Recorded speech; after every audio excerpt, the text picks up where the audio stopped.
देखो पहले straight line पढ़ाई देते हैं, वो तो 9 को किसी दिन एक दिन में पढ़ा देंगे। स्ट्रेट लाइन पॉसिबल नहीं रहेगा, फिर स्ट्रेट लाइन पहले पढ़ाते हैं। चैप्टर 8। तो देखो स्ट्रेट लाइन में क्या है, स्लोप आता है, प्रवणता, ग्रेडियंट। ठीक है, तो क्या होता है, जैसे मान लो चैप्टर 8 स्ट्रेट लाइन बड़ा चैप्टर है, इसको पहले निपटाते हैं। वो छोटे छोटे तो एक दिनों में पढ़ा देंगे, उनको एक दिनों में 2-3 घंटे पढ़ा के ख़त्म कर लेंगे, पर इनको नहीं कर पढ़ाया जा सकता, टाइम लगेगा इसमें। ठीक है, इसलिए बड़ा वाले को पहले निपटा देते हैं, छोटे वाले तो भी किसी दिन पढ़ा देंगे एक्स्ट्रा क्लास लेकर के भी। Chapter 8 straight line. Straight line, straight line में क्या देखना है, सुनो। सबसे पहले ये चीज़ जानो आप, कोई स्ट्रेट लाइन, जैसे एक स्ट्रेट लाइन ओपी है, वे एक्स एक्सिस की पॉजिटिव डायरेक्शन के साथ थीटा एंगल बनाती है। थीटा एंगल के पहले tan लगा दो तो क्या आ जाएगा, लाइन की स्लोप आ जाएगी। ठीक है, tan थीटा। तो यहाँ पे थीटा के पहले tan लगा दोगे तो tan थीटा कहलाएगा लाइन ओपी की स्लोप। इसको डिनोट करते हैं एम से, इससे डिनोट करते हैं एम से। मान लो ये लाइन एस एस के साथ 45 डिग्री के एंगल बनाती है, तो इस लाइन की स्लोप क्या होगी, M is equal to tan 45। तो tan 45 वैल्यू 1। तो कोई स्ट्रेट लाइन एस अक्ष के साथ जो एंगल बनाती है उसके पहले tan लगा दो, तो वे उस लाइन का क्या कहलाएगा, स्लोप या प्रवणता या ढाल। ठीक है, हिंदी में कहते हैं ढाल या प्रवणता, इंग्लिश में कहते हैं स्लोप या ग्रेडियंट। स्लोप भी कहते हैं, स्लोप मीन्स प्रवणता, ग्रेडियंट इन ढाल। ठीक है, स्लोप मीन्स ढाल, ग्रेडियंट मीन्स प्रवणता हिंदी में। ठीक है, तो यदि कोई लाइन एक्स एक्सिस के साथ जो एंगल बनाएगी, जो कोण बनाएगी, उस कोण के पहले लगा देना है tan। कोण के पहले क्या लगा देना है, tan। तो जो रिजल्ट आएगा वो उस लाइन की क्या कहलाएगी, स्लोप। क्या कहलाएगी, स्लोप। यदि लाइन ओपी एस एच के साथ 30 डिग्री का एंगल बनाती है तो tan 30 इस लाइन ओपी का स्लोप होगा। यदि लाइन ओपी एस एस के साथ 60 डिग्री का एंगल बनाती है तो tan 60 इस लाइन का स्लोप हुआ। यदि लाइन ओपी एस एस के साथ 120 डिग्री का एंगल बनाती है तो tan 120 लाइन ओपी का स्लोप हुआ। तो कोई स्ट्रेट लाइन एक्स एक्सिस की पॉजिटिव डायरेक्शन के साथ जो एंगल बनाती है उस एंगल का tan क्या कहलाएगा, टेंजेंट, उस लाइन का स्लोप कहलाता है। ठीक है, तो क्या लिखोगे, if line OP makes angle theta, if ये जो लाइन है सिर्फ एक ही क्वाड्रेंट में रहेगी सारे में, कहीं भी, तब जब 90 से अधिक होते यही ना आ जाएगी। डेफिनेशन तो बता रहे हैं, कोई लाइन एक्स एक्सिस के साथ जो एंगल बनाती है, अब 120 बनाए तो इस दूसरे में ना आ जाएगी। ठीक है, 180 200 डिग्री बनाए तो कहाँ आ जाएगी, एक्स एक्सिस से बनेगा उसमें। हाँ, एक्स एक्सिस के साथ। जैसे लाइन यहाँ आ गई तो एक्स एक्सिस के साथ एंगल क्या बन रहा है, पता चला 225 है, 225 के पहले tan लगा दो तो इस लाइन की स्लोप क्या हो जाएगी, tan 225, tan 225।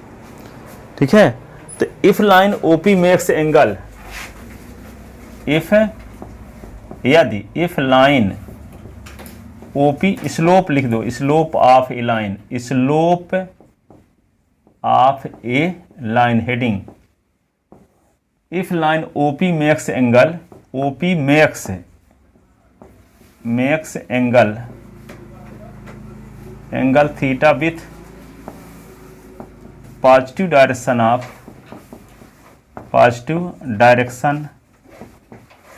Of x axis, then tan theta is called slope of line OP.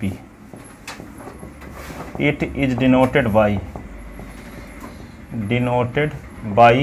M, that is slope of line OP। तो m इज इक्वल टू क्या लिख देंगे, tan theta. m is equal to tan theta. यदि कोई सरल रेखा S H की धनात्मक दिशा के साथ जो कोण बनाती है, उस कोण के स्पर्शज्या को उस रेखा की प्रवणता कहते हैं। स्पर्शज्या की अंग्रेजी होती है tangent.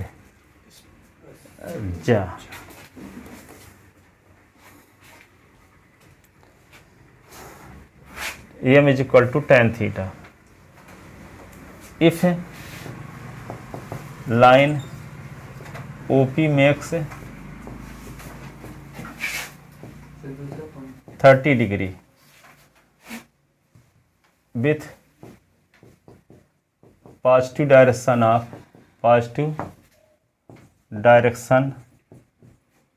of x axis, then slope of line OP is equal to tan क्या 30, तो m is equal to tan 30 है ना। tan 30 की वैल्यू होती है 1/√3। तो ये स्लोप आ जाएगी। एंगल भर पता हो कि लाइन एक्स एक्सिस के साथ एंगल क्या बनाती है, तो उसके पहले क्या लगा दो, tan। और tan लगाने से जो रिजल्ट आएगा वो उस लाइन की क्या कहलाएगी, स्लोप, प्रवणता, ढाल।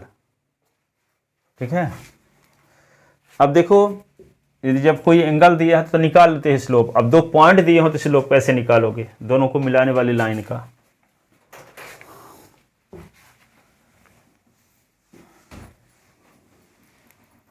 ठीक है। अगली हेडिंग लिखो, to find the slope of a line segment joining the point.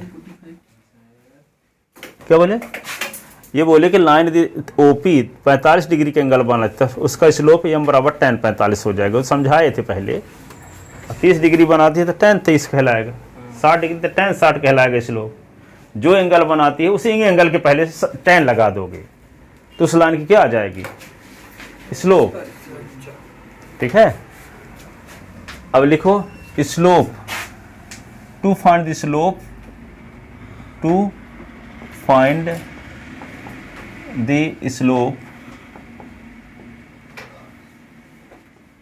slope of a line segment joining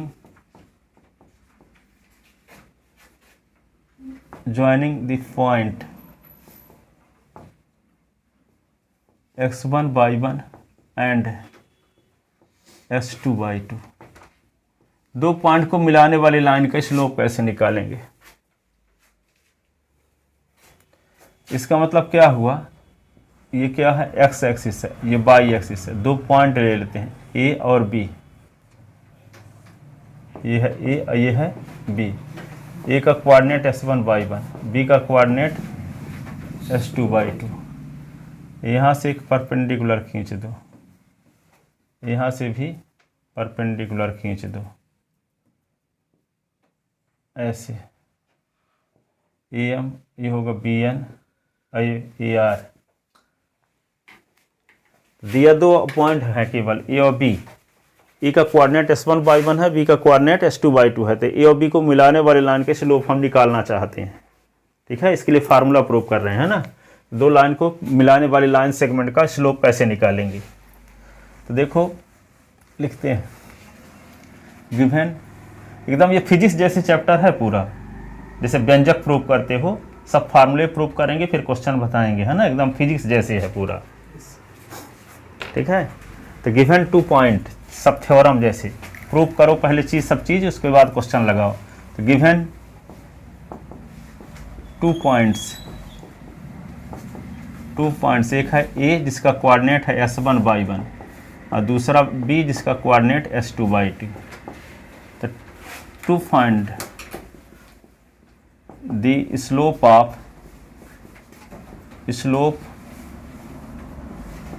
of line joining the point A and B, to find the slope of a line joining the point A and B,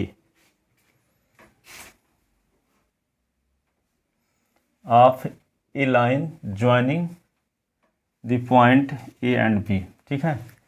तो क्या करेंगे इसके लिए, draw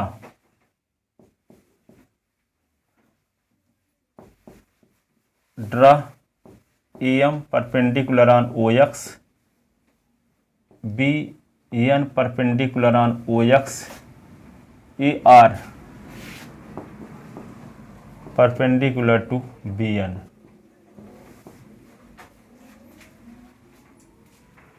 ठीक है, ये origin point है। तो ओ एम इज, ये डायग्राम दिया रहेगा कि हम लोगों को खुद ही वो करना होगा सर? अपने से बनाना पड़ेगा। डायग्राम कुछ दिया थोड़ी रहेगा। दो पॉइंट ले लो कहीं पे, ए और बी, और ए और बी को मिलाने वाली लाइन के स्लोप निकालना। ठीक है,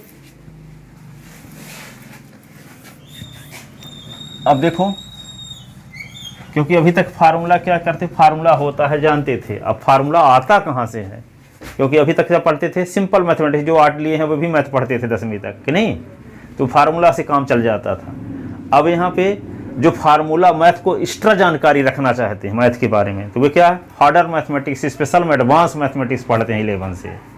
तो आप लोग उस प्रकार की हैबिट न बनाए रहोगे जो 10वीं तक बनाए हो, क्योंकि कोई मजबूरी भी नहीं थी मैथ लेने की, मजबूरी थोड़ी थी कि मैथ लो। अब यदि आप नहीं संभाल पाते तो आर्ट ले लेते। ठीक है, तो यदि मैथ लिए हो तो कुछ है हिम्मत जुटा के लिए हो गए, कुछ स्पेशल जानकारी रखना चाहते उसके बारे में, है ना? तो फार्मूला आते कहाँ से हैं ये सब जानना जरूरी है। अब ठीक है, तो ए एम परपेंडिकुलर ऑन क्या है, O X, B N perpendicular on O X, A R perpendicular on B N. ठीक है, अब यहाँ पे देखो, जब परपेंडिकुलर खींच दोगे, सुनो, तो यहाँ पे यहाँ से यहाँ तक की डिस्टेंस क्या होगी, x1, ये वाली डिस्टेंस क्या होगी, y1। ये क्या कहलाएगी, x1, ये वाली डिस्टेंस y1। ये वाली डिस्टेंस क्या होगी, s2, ये वाली डिस्टेंस क्या होगी, y2। ठीक है, हैं? कोऑर्डिनेट की परिभाषा 9वीं क्लास जब शुरू किए थे, कौन चैप्टर, 3rd चैप्टर। ठीक है, कोऑर्डिनेट ज्योमेट्री। तो कोऑर्डिनेट ज्योमेट्री में क्या बताया गया था, दुनिया में 2 प्रकार की लाइन होती है, एक होती है हॉरिजॉन्टल लाइन, दूसरी वर्टिकल लाइन। जहाँ पे काटती हैं तो उसको कहते हैं ओरिजिन पॉइंट। ठीक है, अब यहाँ पे कोई पॉइंट लेते हैं, पी से परपेंडिकुलर ड्रा करो एस एक्सिस में और वाई एक्सिस में, पी एम और पी एन। अब ओ से एम तक की डिस्टेंस एक्स है, ओ से एन तक की डिस्टेंस वाई है, तो इसको लिख देते हैं S comma y, point P का कोऑर्डिनेट कहलाता है। तो यदि पर पी से हम परपेंडिकुलर खींचेंगे तो परपेंडिकुलर जहां मिलता है उसकी ओरिजिन से डिस्टेंस कहलाएगा इसका एब्सिसा, ये कहलाएगा दूसरा। ये वाली डिस्टेंस कहलाएगी ओ से लेके एन तक की डिस्टेंस, ये ऑर्डिनेट कहलाएगी। तो एब्सिसा ऑर्डिनेट। तो एब्सिसा क्या डिनोट करता है कि जो परपेंडिकुलर खींचा गया है पॉइंट से एक्स एक्सिस में, तो ओरिजिन से वहां तक की डिस्टेंस को रिप्रेजेंट करता है एब्सिसा। ठीक है, और ऑर्डिनेट किसको डिनोट करता है कि पॉइंट से बाई एक्सिस में जो परपेंडिकुलर खींचा गया है, तो जो फुट पॉइंट है उसकी ओरिजिन से डिस्टेंस क्या है वे डिनोट करता है ऑर्डिनेट। तो यहाँ S1 क्या डिनोट करेगा, परपेंडिकुलर खींच दिए तो O से M तक की डिस्टेंस को रिप्रेजेंट करेगा। आइए क्या डिनोट करे, यहाँ से यदि परपेंडिकुलर खींचते तो यहाँ तक की डिस्टेंस y1 को रिप्रेजेंट करता, तो यहाँ y1 लिख दिए। ठीक है, अच्छा, ऐसे बी में ये वाला आपका y2 हो गया, नीचे से उसका x2 हो गया, c से n तक का। और इसको थोड़ा सा खींच दो पीछे तो खुल जाए और कुछ तो दिखे।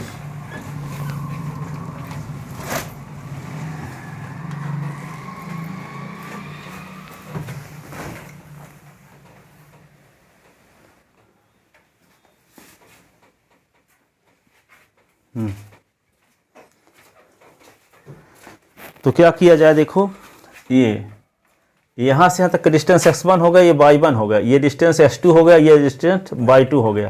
तो जब ये यहाँ से यहाँ तक s2 है, यहाँ तक s1 है, तो ये वाला डिस्टेंस s2 माइनस s1 होगा ना। ये वाली डिस्टेंस में ये वाली डिस्टेंस सब्ट्रैक्ट कर दोगे तो क्या आ जाएगा, ये वाली डिस्टेंस s2 माइनस x1। अब ये वाली डिस्टेंस y1 है, ये पूरी y2 है, तो ये y1 है, तो ये भी y1 होगा ना। तो ये तो y1 हो गया ये वाला, ये वाला पूरा यहाँ से यहाँ तक y2 है, तो y2 से y1 निकाल दो तो ये वाली डिस्टेंस क्या होगी, y2 माइनस y1। अब ये s2 माइनस x1, तो ये भी s2 माइनस x1 कि नहीं। ठीक है, अब मान लेते हैं कि ये लाइन AB जो है इसको पीछे बढ़ाओगे, पीछे जब बढ़ाओगे तो x एक्सिस के साथ कुछ एंगल बनाएगी, मान लो थीटा बनाती है। ठीक है, क्योंकि स्लोप की डेफिनेशन वैसे जानते क्या हो, कोई लाइन x एक्सिस के साथ जो एंगल बनाती है उसके पहले tan लगा दो, वो स्लोप कहलाती है। ये पता करना है कि AB लाइन x एक्सिस के साथ एंगल क्या बनाती है, इसीलिए AB को हम पीछे बढ़ाए तो कहीं ना कहीं काट दी x एक्सिस को, तो ये वाली लाइन x एक्सिस के साथ कुछ एंगल बनाती होगी, मान लेते हुए एंगल बनाती है थीटा। तो तो थीटा के पहले लगा देंगे tan, तो क्या आ जाएगा लाइन ए बी की स्लोप। क्या आ जाएगी लाइन ए बी की स्लोप। तो ये जब थीटा है तो ये भी जानते हो, सुनो, जब ये थीटा है तो ये क्या होगा, ये परपेंडिकुलर खींचा गया है यहाँ इस पर, तो यहाँ भी क्या है 90 डिग्री का एंगल और यहाँ भी 90 डिग्री का एंगल। तो इन दोनों एंगल का सम 180 आ रहा है। तो जब दोनों का सम 180 आ रहा है तो ये दोनों लाइन क्या होंगी, पैरेलल। जब तो स्ट्रेट लाइन को कोई ट्रांसवर्सल लाइन इस प्रकार से काटती है कि को इंटीरियर एंगल 180 डिग्री का रहता है, को इंटीरियर एंगल इनको कहते हैं, इनको तो को इंटीरियर एंगल जब 180 डिग्री का रहता है तो दोनों लाइन क्या होती हैं, पैरेलल। और जब दोनों लाइन ये पैरेलल हो गई तो दो पैरेलल लाइन को कोई ट्रांसवर्सल लाइन काटती है तो करेस्पॉन्डिंग एंगल इक्वल होते हैं, संगत कोण बराबर होते हैं। ठीक है, तो ये थीटा डिग्री का है तो ये भी क्या हो जाएगा, थीटा डिग्री का। तो होगा कि नहीं होगा, थीटा डिग्री का होगा। पर यहाँ से लगा सकते हैं जब थीटा आपको पता है, और आप उसमें पढ़े थे 8th चैप्टर में 10th क्लास में, जो एक्यूट एंगल दिया, जो न्यून कोण दिया हो, उसके सामने वाली साइड को परपेंडिकुलर कहते हैं, और जो साइड बचती है उसको बेस कहते हैं, और 90 डिग्री के सामने की साइड को हाइपोटेनस कहते हैं। तो ये क्या होगा, परपेंडिकुलर, ये बेस होगा, ये हाइपोटेनस। तो tan थीटा का फार्मूला होगा क्या, tan परपेंडिकुलर अपॉन बेस, लंब बटे लंब बटे आधार। ठीक है, तो यहाँ पे क्या हो जाएगा, लंब किसका है y2 माइनस y1 परपेंडिकुलर, और बेस क्या है s2 माइनस s1। तो tan theta is equal to क्या होगा, y2 minus y1 upon s2 minus s1। और tan थीटा है क्या, यम, tan थीटा क्या है, यम यानी स्लोप है। ठीक है, tan थीटा क्या है, लाइन ए बी की स्लोप है, तो m is equal to tan theta. ठीक है, तो कहने का मतलब tan थीटा के स्थान पे tan theta is equal to तो y2 minus y1 upon s2 minus s1 है, और tan theta is equal to m भी है। तो कंपेयर करोगे तो क्या होगा, tan थीटा दोनों का लेफ्ट साइड है, राइट साइड क्या होगा, m is equal to y2 minus y1 upon s2 minus s1। तो दो लाइन को मिलाने वाले लाइन सेगमेंट का स्लोप निकालने का फार्मूला प्रूव हो गया, m is equal to y2 minus y1 upon s2 minus s1, ये फार्मूला है। ठीक है, दो लाइन को मिलाने वाली, दो पॉइंट को मिलाने वाली लाइन सेगमेंट का स्लोप निकालने का फार्मूला क्या हो गया, y2 minus y1 upon s2 minus x1, y2 minus y1 upon s2 minus x1। तो जो बोल गए उसको लिखते हैं यहाँ बोर्ड में।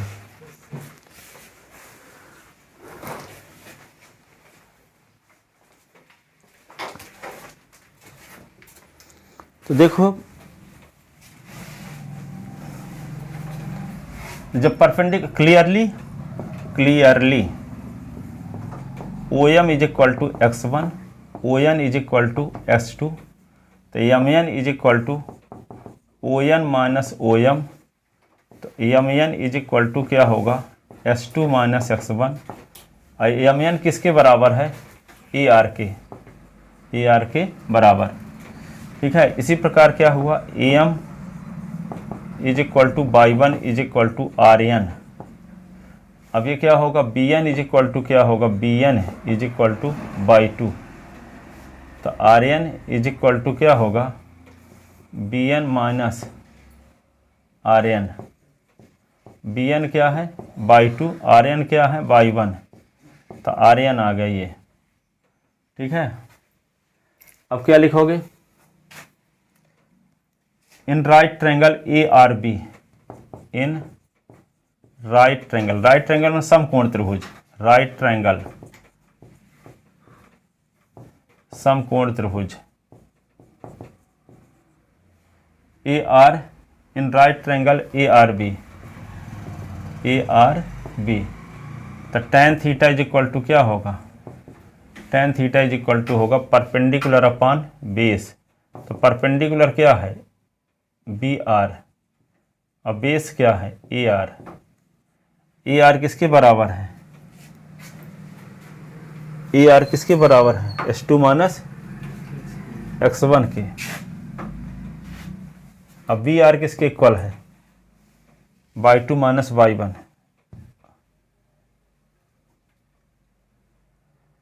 RN गलत है, हाँ गलत है, RN लिखे हैं, कहाँ है, RN इज इक्वल टू नहीं लिखना है, RN इज इक्वल टू तो YN पहले से पता है आपको, BR लिखना है ना, BR इज इक्वल टू क्या होगा, BN minus RN, BN minus RN। तो BN क्या है आपको पता है, y2, तो BR इज इक्वल टू होगा y2 माइनस y1। तो बी आर आपको y2 माइनस y1 मिल गया। अब ए आर आपको पता मिल चुका है। ए आर कहाँ है? ए आर देखो s2 माइनस x1 है। तो tan थीटा की वैल्यू आपको क्या मिल गई? y2 minus y1 upon s2 minus x1। But we know that अभी बताए हैं tan theta is equal to होता है m। ये इक्वेशन फर्स्ट होगा, इक्वेशन सेकंड। तो दोनों का लेफ्ट साइड सेम है कि नहीं है? tan थीटा तो ये भी इसके सेम होगा। तो m इज इक्वल टू हो जाएगा y2 माइनस y1। ठीक है। तो फ्रॉम फर्स्ट एंड सेकंड तो क्या मिलेगा? m is equal to y2 minus y1 upon s2 minus x1। तो दो पॉइंट को मिलाने वाली लाइन सेगमेंट का स्लोप निकालने का फार्मूला क्या हो गया? y2 minus y1 upon s2 minus x।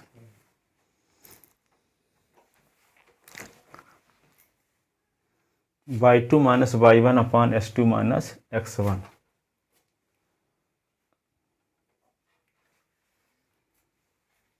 Hence slope of line joining the point A and B is, hence slope of line segment AB। क्या लिख दोगे? hence slope of line segment AB y2 minus y1 upon s2। क्या बता दें? किसका? अतः रेखाखंड AB की प्रवणता, रेखाखंड AB की प्रवणता।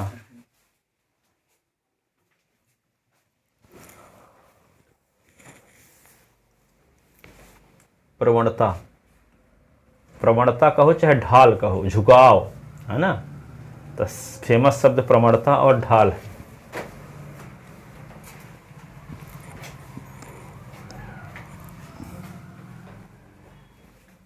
ठीक है ना। दो पॉइंट को मिलाने वाली लाइन सेगमेंट का स्लोप निकालने का तरीका था।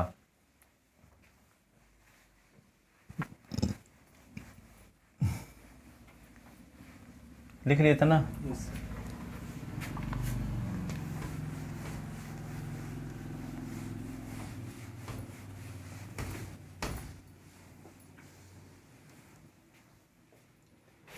अब आगे लिखो to find the equation of, तीसरी heading to find the equation of line. Sir वो स्लोप ऑफ लाइंस के बाद पहले line segment SEGMENT segment AB।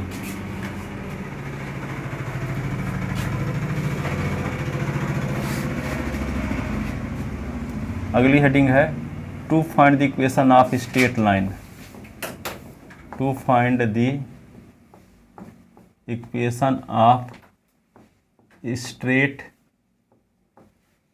Line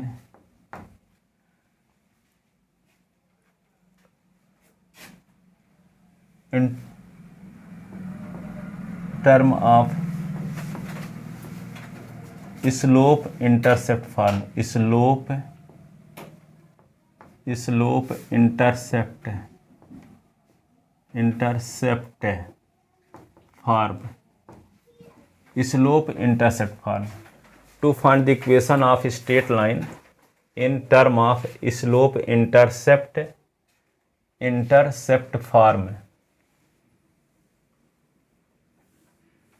slope intercept form. देखो यहाँ पे इसका मतलब क्या होता है, एक ऐसी लाइन की इक्वेशन आपको निकालना है। देखो जो एक्स एक्सिस से कुछ इंटरसेप्ट काटती हो, ओ से यहाँ तक की डिस्टेंस, ओ से यहाँ तक की डिस्टेंस स्मॉल सी है, और इसकी स्लोप क्या है?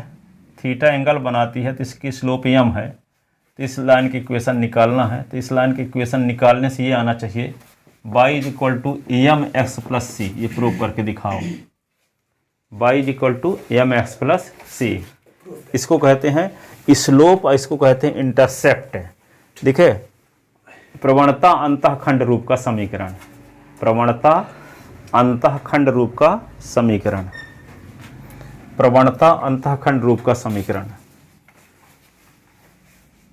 सरल रेखा का प्रवणता अंतःखंड रूप का समीकरण। ठीक है, तो y is equal to m s plus c, इस टाइप का इसको प्रूव करके दिखाना है कि जो y एक्सिस को कहीं ना कहीं काटती है, जहाँ काटती है ओरिजिन पॉइंट से वहाँ तक की डिस्टेंस स्मॉल सी है, और ये लाइन एक्स एक्सिस के साथ जो एंगल बनाती है उस एंगल का tan यानी उस लाइन की स्लोप क्या है, यम है। लाइन की स्लोप क्या है, यम है।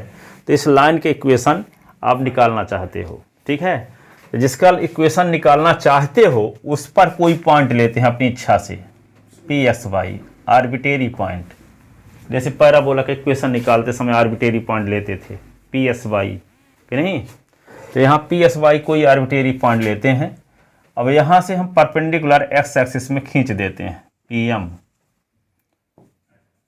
पी एम परपेंडिकुलर खींच दिए और सी से पी एम पर एक परपेंडिकुलर खींच दे सी आर। ठीक है, सी आर। तो ये लाइन थीटा एंगल बनाती है, भी थीटा एंगल बनाएगी। ये क्या होंगे, करेस्पॉन्डिंग एंगल। ठीक है, अब ये तो क्या करोगे, इसको जब यहाँ से यहाँ तक की डिस्टेंस सी है तो ये डिस्टेंस भी क्या होगी, सी। और ये वाली डिस्टेंस इसका कोऑर्डिनेट एस वाई माने हैं, तो ओ से एम तक की डिस्टेंस होगी एक्स, ये डिस्टेंस होगी एक्स, और ये वाली डिस्टेंस होगी बाई, ये डिस्टेंस होगी बाई। तो कोल टोटल डिस्टेंस तो बाई है, ये वाली डिस्टेंस सी है, तो ये वाली डिस्टेंस होगी y minus c, y minus c. अब ये वाली डिस्टेंस एक्स है, तो ये वाली डिस्टेंस भी क्या होगी, एक्स है कि नहीं। तो यहाँ पे क्या होगा, tan theta is equal to, इस right triangle C R P में tan theta is equal to क्या होगा, परपेंडिकुलर अपॉन बेस। तो परपेंडिकुलर क्या है, पी आर, और बेस क्या है, सी आर। पी आर क्या निकाल चुके हो, y minus c, y minus c. और सी आर क्या निकाल चुके हो, एक्स, एक्स। tan थीटा को क्या कहते हैं, tan theta is equal to है y minus c upon x, और tan theta is equal to क्या कहते हो आप, यम भी। ये equation first, equation second compare करो तो क्या आ जाएगा, m is equal to y minus c upon x. इसके नीचे 1 लिख के क्रॉस मल्टीप्लिकेशन, तो m x is equal to y minus c, minus c इधर ले आओगे तो m x plus c is equal to y, तो y is equal to m s plus c. आ तो गया, देखो this is equation of line in term of slope intercept form. Slope प्रवणता अंतःखंड रूप का समीकरण है। ठीक है, प्रवणता अंतःखंड रूप का समीकरण। तो y is equal to m s plus c, ये आ गया। ठीक है, तो लिखोगे क्या, let a line A B makes angle theta, let line AB makes angle theta with x axis and cut by intercept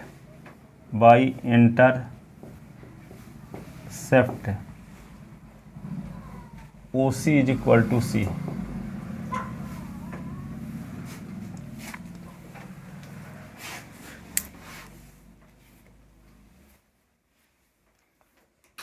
Then we have to find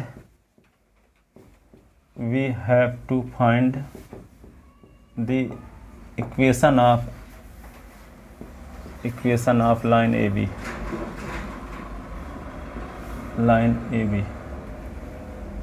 equation of line A B.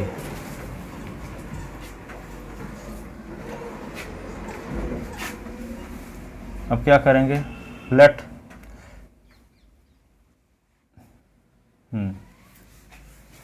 तो let P S Y be any arbitrary point on the line AB। P arbitrary point लेते हैं line AB में, है ना। जिसका equation निकालना है उसी में पॉइंट लेते हैं अपनी इच्छा से। 6 तो draw PM perpendicular on OX, CR perpendicular on PM, CR perpendicular on PM।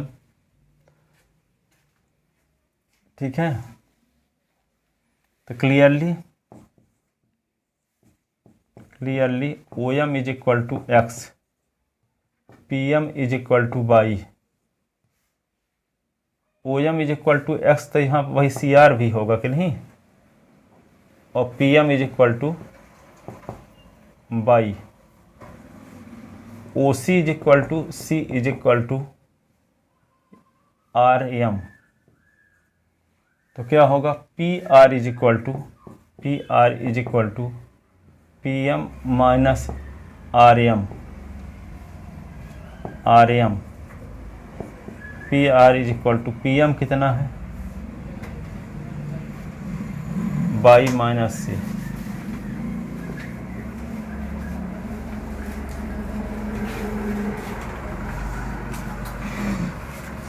In right triangle CRP, in right triangle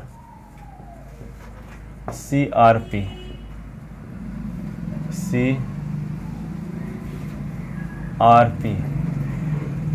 ठीक है।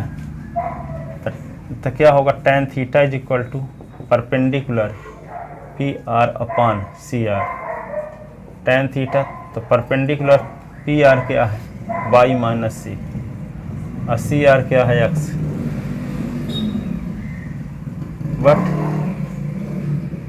But tan theta is equal to क्या होता है, M। Equation second from first and second,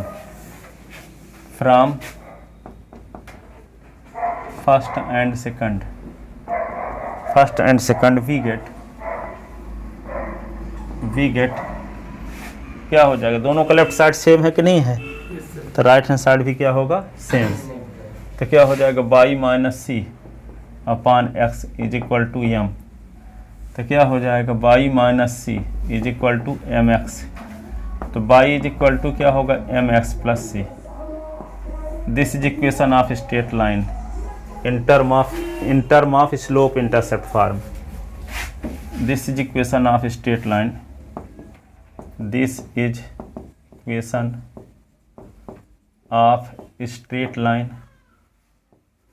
straight line in term of slope intercept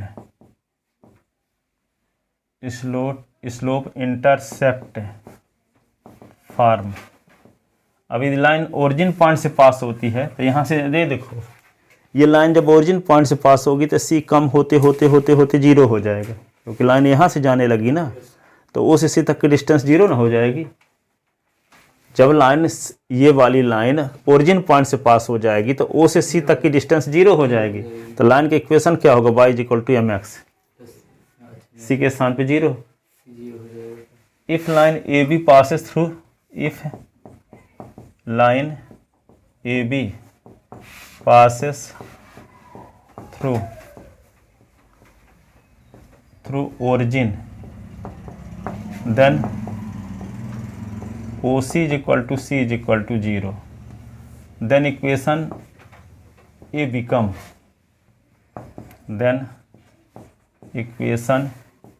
A become, क्या हो गया, Y is equal to MX plus 0, तो Y is equal to MX।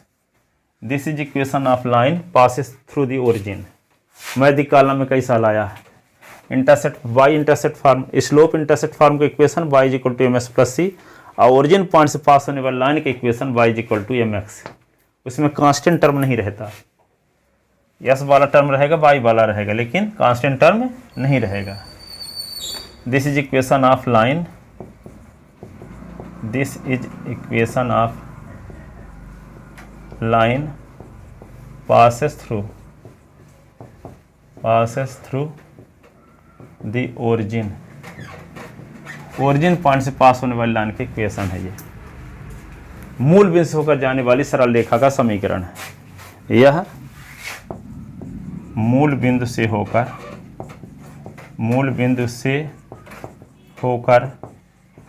जाने वाली सरल रेखा का समीकरण है। सरल रेखा का समीकरण है।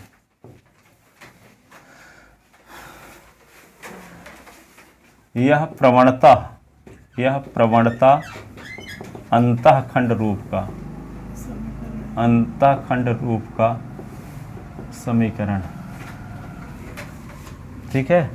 यह मूल बिंदु से होकर जाने वाली सरल रेखा का समीकरण, y = mx। इसमें कांस्टेंट टर्म नहीं है ना।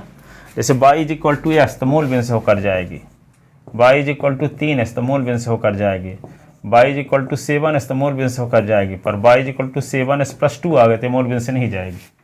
अचर पद है, उसमें कांस्टेंट टर्म आ गया। जिसमें कांस्टेंट टर्म नहीं है तो ओरिजिन पॉइंट से पास होगी। लिख ले।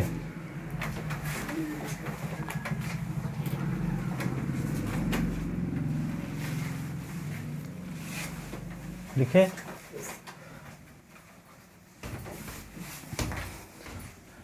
अब लाइन की इक्वेशन इस टाइप का x + a + y / b = 1 type का निकालेंगे। फिर लाइन की इक्वेशन 1 पॉइंट से y - y1 तो m कॉमन x - x1।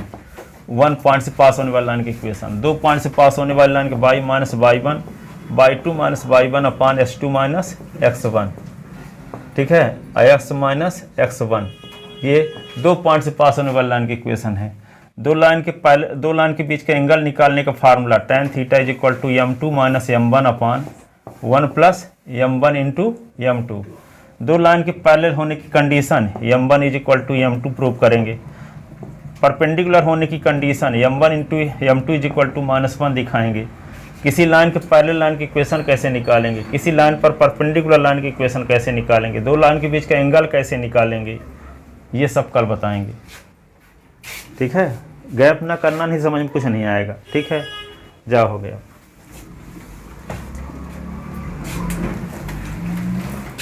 और रोज का रोज तैयार भी करते जाओ इनको, नहीं तो ये सिर्फ आपके पास कॉपी में लिखा रहेगा, बनेगा नहीं एक भी।